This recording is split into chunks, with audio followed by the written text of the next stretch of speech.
La historia de Ucrania se remonta a la Edad Media, pero honestamente me da flojera explicar cómo nació, así que me voy a saltar todo esto hasta el siglo XVIII. Aquí realizaré una sobresimplificación de muchos elementos. Si quieren aprender más de historia de Ucrania, pueden buscar libros de historia o buscar en la bibliografía. En el siglo XIX, el Estado ucraniano no existía, estaba dominado por el Imperio Ruso y el Imperio Austriaco, pero en este mismo siglo hubo un alza de nacionalismo ucraniano que fue generado y reforzado por la modernización, urbanización y la posterior revolución industrial tardía que nacería por el descubrimiento de carbón en el Donbass. Sin embargo, Ucrania se mantuvo como una nación mayoritariamente agraria y con una economía extractivista que alimentaba el Imperio Ruso o al Imperio de Austria, dependiendo del territorio bajo dominio en el momento. Esto es un patrón que se va a repetir en el futuro cuando hablemos de la relación que tenía la URSS con la República Socialista Soviética de Ucrania. El nacionalismo creciente ucraniano realmente fue un problema para la casa Romanov de Rusia, pero para los Habsburgo en el Imperio de Austria, la verdad ni les preocupaba. Tenían otros problemas en casa, como los serbios, o los húngaros, o los fembo. A los Romanov no les agradaba el nacionalismo ucraniano y el creciente clamor por independencia, por lo que comenzaron una campaña de censura y persecución en Ucrania. Esto sería el inicio del resentimiento hacia los rusos de parte del pueblo ucraniano, el cual se volvería mucho más profundo en el tiempo que pasaron en la Unión Soviética. La mayor parte de Ucrania estuvo bajo dominio ruso por un largo tiempo, pero con la persecución del nacionalismo y la censura de libros nacionalistas, la relación del pueblo ucraniano con Rusia se terminó volviendo amarga, la cual empeoraría aún más durante la Primera Guerra Mundial, donde el combate se realizó en suelo ucraniano con el Imperio Austrohúngaro y los alemanes. Sin embargo, Rusia, como se sabe, llevó a cabo un desastre de guerra, que terminó costándole a los Romanov el poder y también su propia vida, dando paso, por supuesto, a los bolcheviques en una posterior revolución de octubre. Ucrania después de esto entró en una guerra de 4 bandos con motivaciones distintas, la cual se considera la guerra soviético-ucraniana. Esta terminaría en 1921 con una victoria soviética. Posterior a todos estos años seguidos de guerra, el país de Ucrania, o bueno, en este caso la región por ahora, quedó completamente empobrecida, al igual que el resto de Rusia, una nación mayormente agraria, con falta de industrias pesadas y sobre todo mucha pobreza.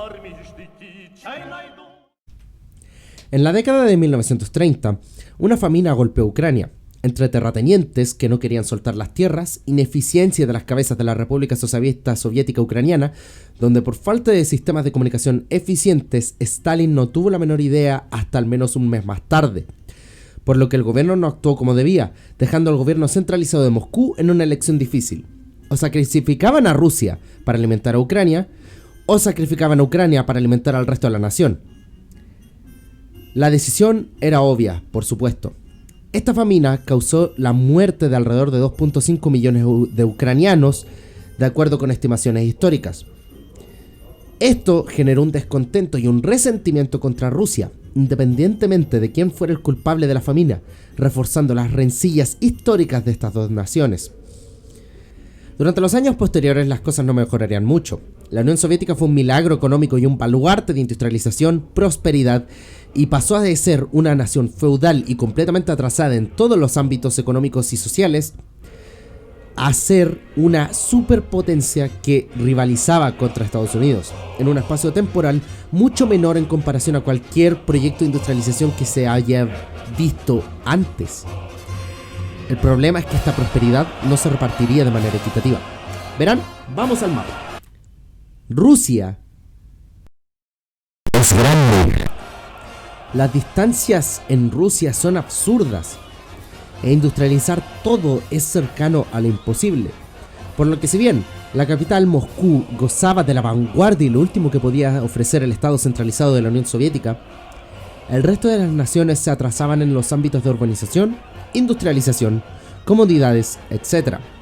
Alrededor de unos 10 años en comparación a Moscú. No me malinterpreten, la gente no vivía mal. Pese a estos atrasos, posterior a todas las crisis que sufrió la Unión Soviética por guerras o inestabilidad interna, los años 56 hasta los 80 fueron excelentes para vivir.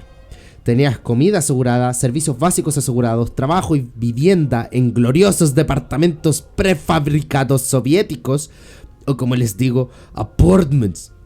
Salud gratis, educación gratis, y si vivías en una ciudad grande tenías acceso a comodidades. Si le preguntas a cualquier ucraniano que vivió durante la URSS, extrañan todo esto, pero no dejan de ser críticos de las falencias del gobierno soviético, porque al fin y al cabo se sentían abandonados debido a que el gobierno les trataba como una región fronteriza. Tenían una relación de que todo iba a Moscú primero y al resto de la Unión Soviética después, causando un descontento y un resentimiento hacia el gobierno centralizado, en este caso, en Rusia.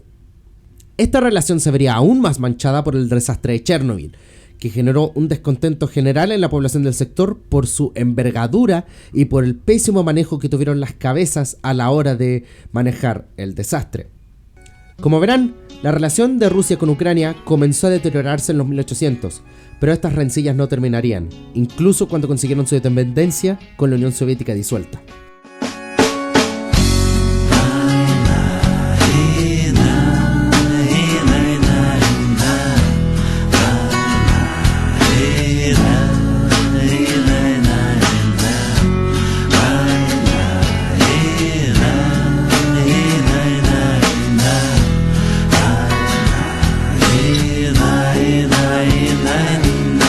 Серыми тучами небо затянуто нервы гитарной